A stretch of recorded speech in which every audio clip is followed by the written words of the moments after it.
Ooh. Ah. How's it look? Oh no. Oh, that's a very clean fender. Hope we can find one equally nice for the other side. Look at that. Look.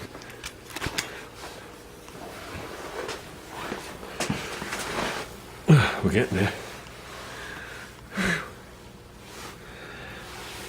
Still think we got to take this off, but that'll be determined in a couple of minutes. Just wanted to get that strut rod on.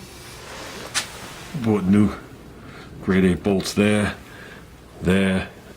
I bought the washer for there and forgot the nut. So that's a locking nut from the factory. I put it on there, I just touched it up. That'll dry sand black. Getting these nuts. You know what size that is? 11/16. 11/16. Good luck finding an 11/16 nut. And before you say anything, that don't mean I can find it. I said good luck finding it.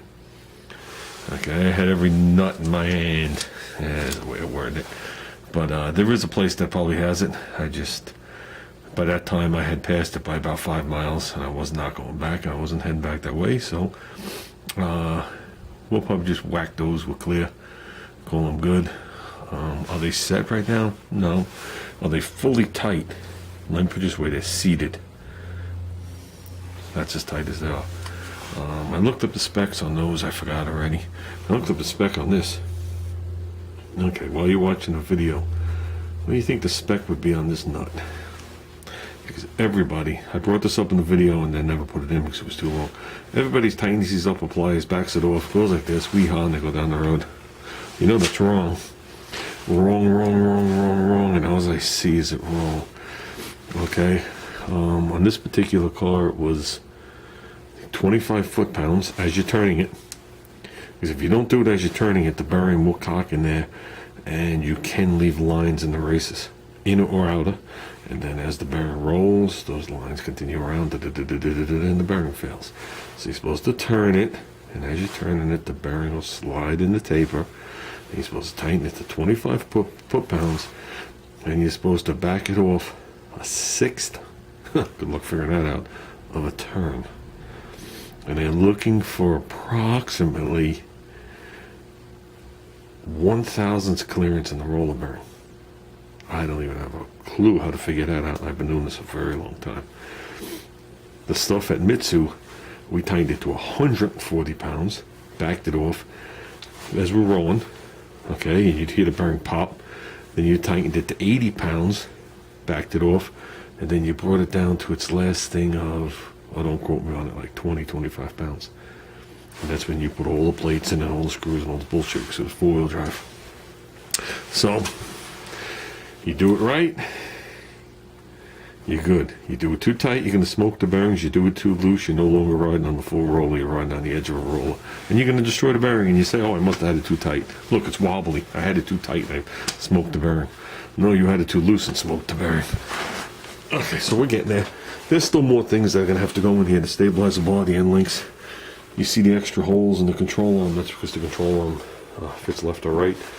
Obviously, we have no alignment done on this. The alignment has to be done with all the wheels on here, because sitting at ride height, even if it's on 4 dollies, it doesn't matter.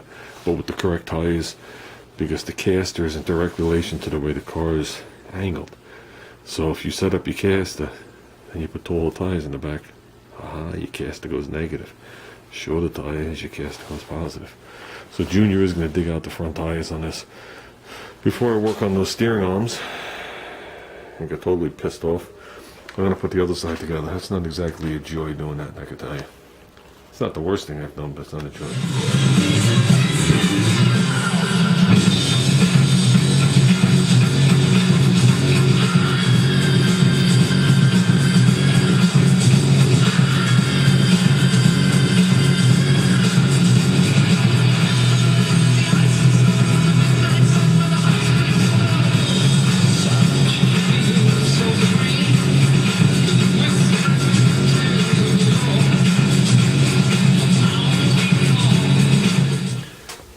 Okay guys, this is what we did today. we got this side in. I touched up the area around these bolts, so that'll die down, as well as that one bolt that's shiny right there. Okay, so that's roughed in. Tomorrow we'll come out and we'll take care of the steering arms. You guys see what I'm talking about. You see how it blows this way, right? That should be on the other side of the car. So I gotta take the rotors off. We got this side done. Same thing. Touched up those two bolts. Okay, we're all good in there. Now, why did I take so much care with the brackets? Because when you look in the engine compartment, they're right there. It's not to make out because everything's black. There's the end of the strut rod. We still got all the dust in here from when we sanded. I'm not going to wipe it. I'm going to wash it out. But you could see the whole entire bracket with the gold nut right here. The gold bolt there. The gold washer. The jam nut. I mean, the other side, you'll lose a little more of it because you got the steering shaft. But still, right there. So why wouldn't you take a little extra care? So it's not a matter of what's under the car. That's engine compartment territory. I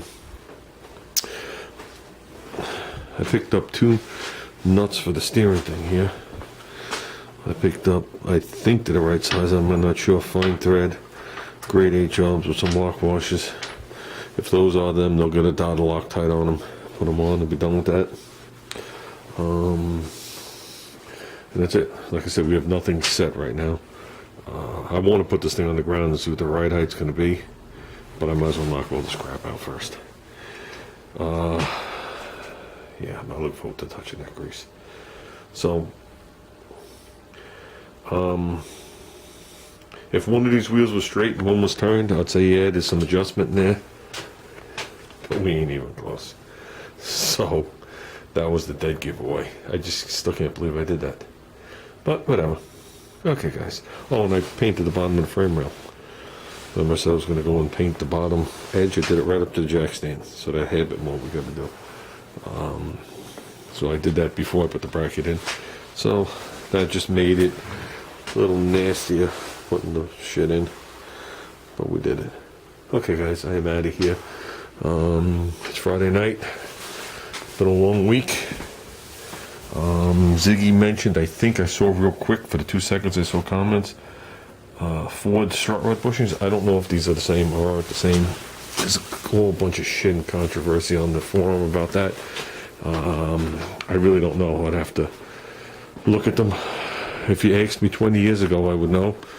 Because one of my brothers was heavily into Mustangs. Heavy Mustangs everywhere. Wish I had at least one of them now. Fastbacks, real GT convertibles. But that's something else. So with that, guys, we are out of here. We are buttoning up. It's gonna suck. I'm not gonna have the nicest rambler in the parking lot anymore.